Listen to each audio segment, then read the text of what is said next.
नमस्कार मंडळी. इडली बनवण्याचा बेत केला होता बघा. आता हे इडलीचं बॅटर कसं बनवायचं ते सांगते मी तुम्हाला. 4 वाटी तांदूळ भिजत घातले होते मी सकाळी.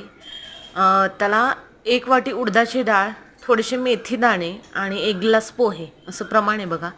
आणि विदाऊट सोडा वगैरे कोणत्याही प्रकारचा न वापरता इडली खूप छान अशी फुगते बघा, एकदम फ्लपी होते. आता हे मी सकाळी भिजत घातलेलं होतं, म्हणजे काल सकाळी भिजत घातलं होतं. काल संध्याकाळी हे मी एकत्र करून वाटून घेतलं. इडलीचं पीठ बनवतोय बघा, घरीच पीठ बनवलेलं छान असतं. तर हे इडलीचं पीठ कसं बनवायचं ते थोडक्यात मी सांगितलं तुम्हाला. 4 वाटी तांदूळ, 1 वाटी उडीद डाळ, 1 ग्लास पोहे आणि थोडीशी मेथी, हे सगळं 7 ते 8 तास भिजवून मिक्सरला छान असं वाटून घ्यायचं आणि पूर्ण रात्र भिजत ठेवायचं.